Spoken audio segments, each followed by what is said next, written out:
Okay, so now we're back from spring break, and we are ready to get started with Chapter 9 in our textbook for classes in Spanish 102. And Chapter 9 pretty much focuses entirely on the past tense, speaking in the past tense in Spanish. So we are going to fill out our last little tab in our past tense booklet. When you talk in the past tense in any language, in essence what you're doing is you're storytelling. Whether it be hundreds of years ago, a historical event that happened, or if you want to tell me something that just happened to you 5 minutes ago, in essence you're telling me a story, you're narrating. And so in Spanish, when you start telling someone what happened in the past and you're narrating this story, you're really going to have to go back and forth between using the preterite tense and the imperfect tense. Remember, those are the two past tenses in Spanish. And everything up to this tab right here, this is all our preterite. And that was chapters 6 and 7. And then starting with chapter 8, we got our imperfect tense. Okay, and we have our imperfect tense. And so in chapter 9, it's gonna focus on teaching you how to use them together, to intertwine the preterite tense and the imperfect tense, so that you can begin telling stories. You can tell us what happened in the past tense. So let's go ahead and just look at this last page. I believe if you checked out my videos on the imperfect tense, when we filled out the last two tabs of the book for imperfect tense, we did talk a little bit, we did compare and contrast a little bit the use of the preterite and the imperfect. And we have to do that because in chapter 8, it discusses that the imperfect is often used to talk about routine or habitual actions that you would do in the past. In English, we can really kind of call those, we could translate it into English as used to or would. What did you used to do in the past, or would? Because it's just so routine. You used to do it so often, you can't even tell me how many times you do it. You just used to do it, or you would do it. And that's in the imperfect. So for example, if I want to tell you, yo cuando tenía 15 años, yo miraba Beverly Hills 90210. Okay? So we can go over here and look at my whiteboard, and I would say, cuando yo tenía 15 años, yo miraba Beverly Hills 90210. It was the show of the time. It's what everybody was watching. So I would use miraba here in the imperfect tense. Remember the ama? Because it's something I used to do. I watched that show every week. I can't tell you how often I watched it, not a certain number of times, but I watched it every single week. So it was a routine action. And in English, we would, like I said, translate this into used to or would. So when I was 15 years old, I used to watch Beverly Hills 90210. Okay? We also said, if you look in that book, we also said that the imperfect is used for ongoing actions in the past, while as the preterite tense is used for completed actions in the past. So an ongoing action in the past is going to be was or were ing. And a completed action in the past is going to be translated as ed. And that's sort of hard to think of because we think if it's the past, of course all the actions are completed, but not necessarily. Sometimes we have an action that we're in the middle of doing when something else happens. The action at that time in the story hasn't been completed yet. It hasn't finished yet. Okay? So for an example, we could do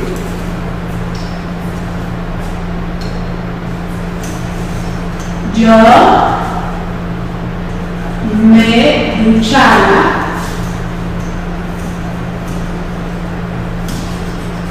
cuando mi madre llamó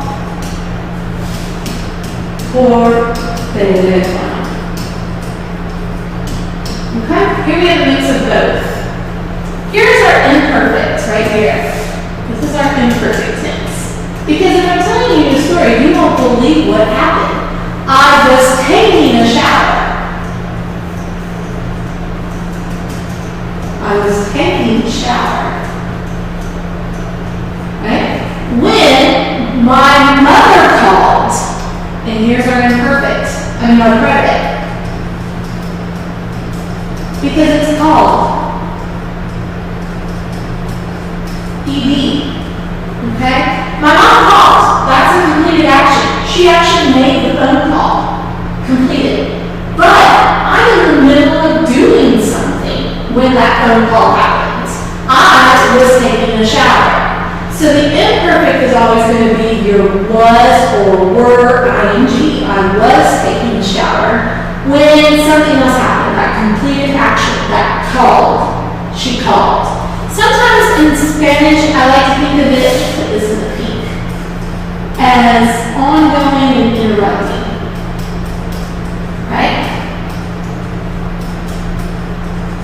So oftentimes, if we're color coding this, me taking the shower is the imperfect tense. I was in the middle of doing that when my mother called. Preterite. So we can also refer to the imperfect tense as the ongoing action, is what someone's doing, when something else, some other completed action, interrupts. So we have our interrupting action. Okay? Our interrupts action. So that's another way. Okay? Another way to see it. Ongoing and interrupting. Okay. So that kind of just is a review of what we've already added to the book. But let's go ahead and add a little bit more. Let's start with the predicate. We're just going to look at the preterite side right now. Okay? So completed actions in the past. ED. Okay? Also, I like to think of these sometimes as like a series of events. And that's also where I get these sticks from, right? If I do 1, 2, 3, a series of events.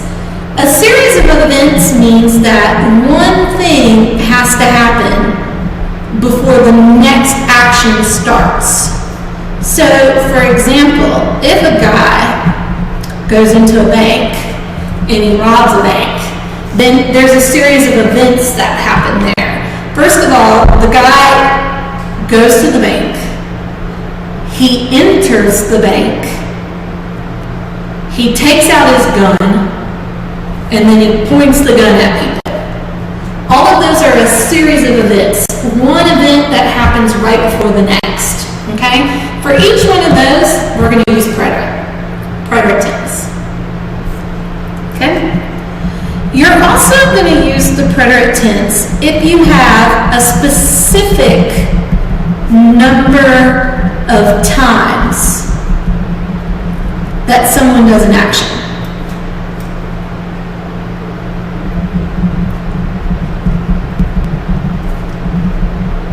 This is different from the imperfect. This is different from routine or habitual actions, because instead of just saying, oh my God, I used to watch Beverly Hills 90210 all the time, I can't tell you how many times I watched it. I watched it a lot. But if I can tell you exactly how many times I've done something, then you're going to use the preterite.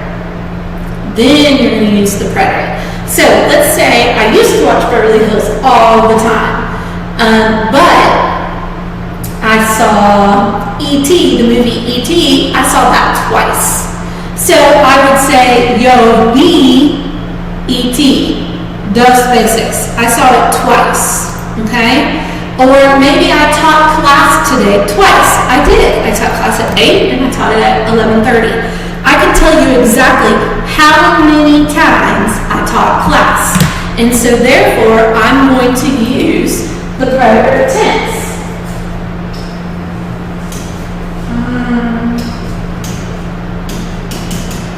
Enseñé, right? Because enseñar means to teach. It's an AR verb. So enseñé, I taught clase dos veces. The computer's messing up on me.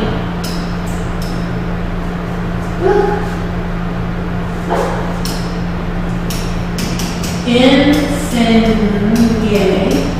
clase dos veces hoy. I taught class 2 times today. Enseñé. Preterite tense. Because I can tell you exactly how many times that I did it. Okay? Exactly how many times I did it. Alright, good. So we're also going to use the preterite, right? If we have a specific duration of time. We know exactly how long an action took place.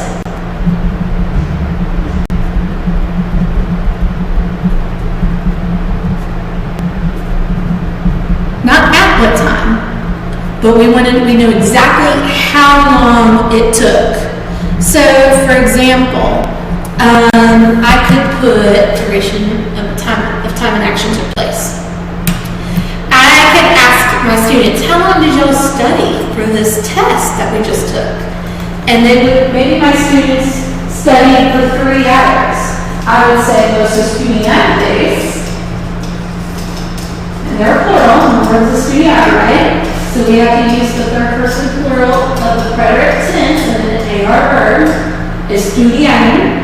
Los estudiantes estudiaron 3 horas para el examen. They studied 3 hours for the test. And that's because we know exactly how long they studied. We have the exact duration of time. Okay? The exact duration of time. Okay.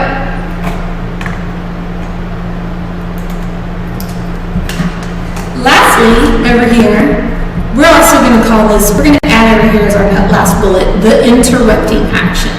And I explained that to you guys just a few minutes ago. The preterite tense is always the interrupting action. Right? If we have our ongoing over here preterite and imperfect, that preterite tense is the ongoing action. Okay? So, I like to think of the preterite tense as the narration. It's the action of the story. It's the action of the story. Or it moves the story along.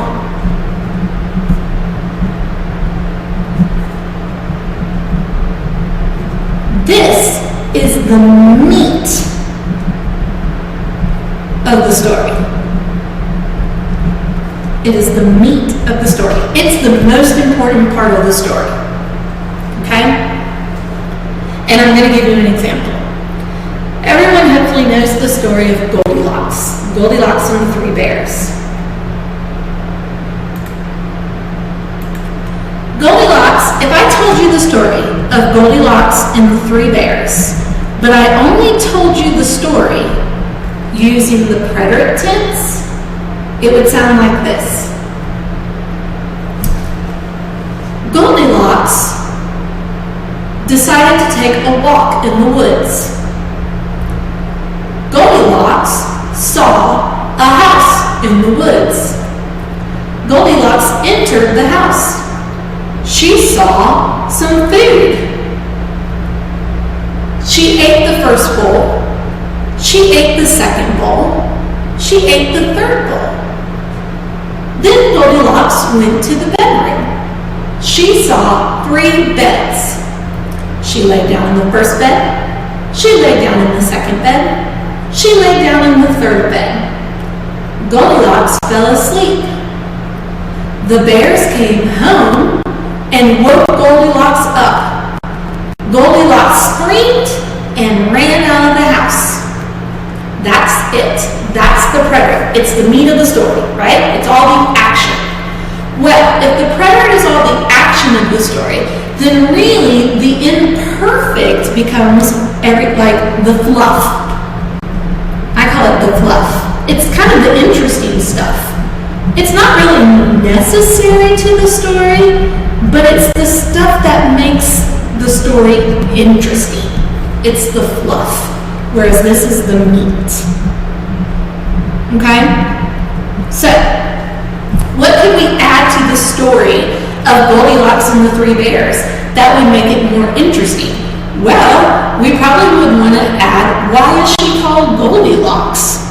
Right? And that's because, so if we use any sort of physical description,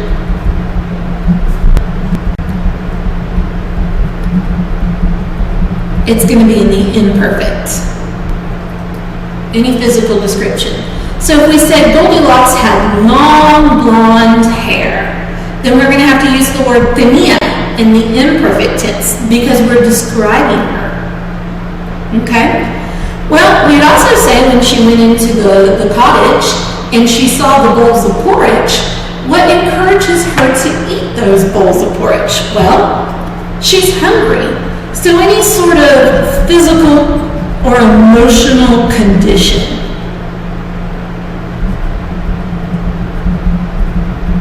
Being hungry is a condition. Okay? So, we would use ella tenía mucha hambre. She was hungry. Now, why did she eat all 3 bowls of porridge? Well, again, we're doing some sort of physical description or condition. The first bowl was too hot. The second bowl was too cold. And the third bowl was just right. Okay, well, why does she go into the bedroom?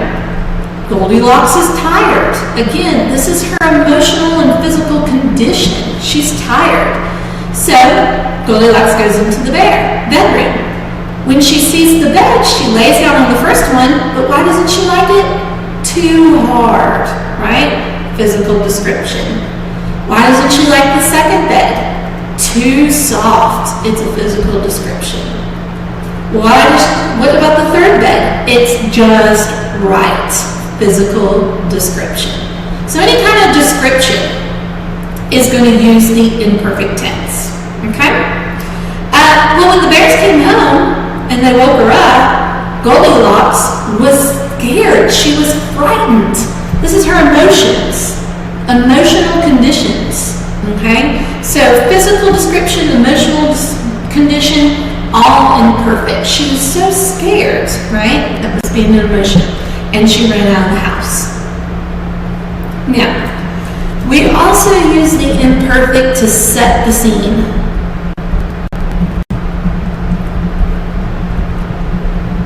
That gives us a nice introduction to our story. It's not important. It just makes the story nice instead of just jumping right into the story. So,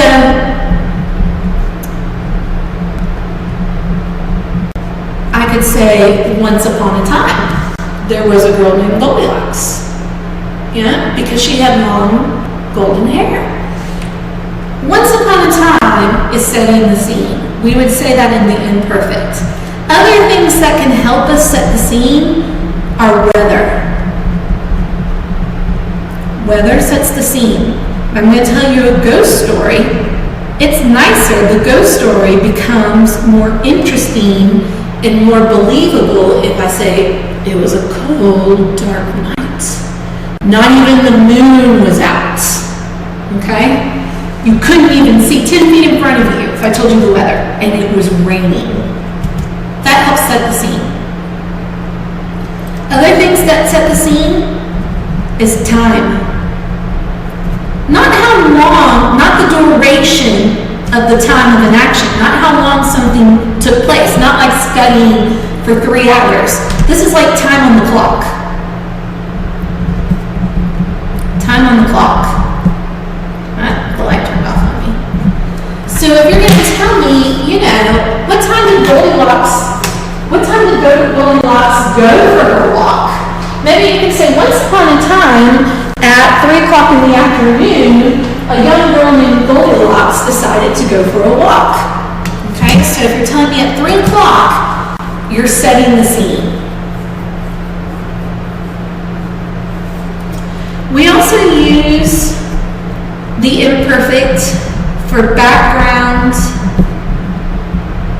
information. Right?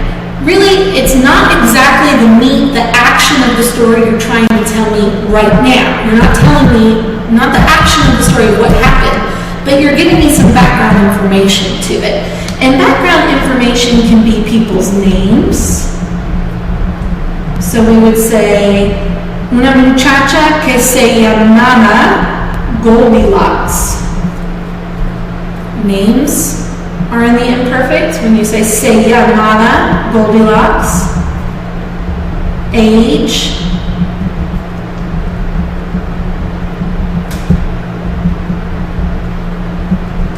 Age is the imperfect. Okay? And you can see that when I did my 90210.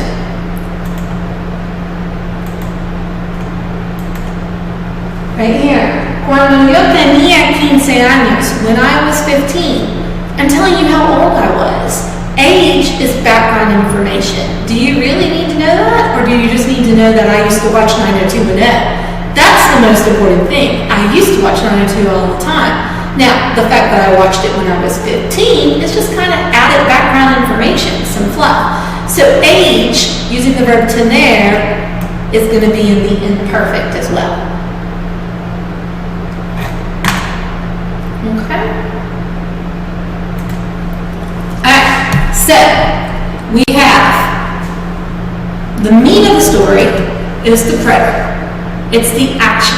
It's what moves the story along. The imperfect tends to be routine or habitual actions in the past, ongoing actions in the past, or it is setting up the scene for the story. It's the fluff of the story. It's the interesting part of the story, right? It's physical descriptions and people's emotions and setting the scene and telling me about the weather and telling me about the time and the names and the ages of the people, okay? So this is Goldilocks had long gold hair. She was so hungry. First porridge was hot. The second bowl was too cold. The third bowl was just right? So this is giving us the interesting part. Okay? So hopefully that will help. There's a lot of exercises in your textbook and in your workbook to help you practice preterite and imperfect. And as you're going through those exercises, ask yourself, is this an action? Is this a completed action that happened once or maybe 2 or 3 times? Is it an important part of the story? Or is this something that happened over and over and over again? Or is it still going on at this point in the story? Or is it just all the interesting stuff of a story? So as you work through this, I am also going to do a video where we'll do an example in English, and hopefully I'll have that up for you guys soon. But hopefully this helps, and now we have completed our past tense period. You're done.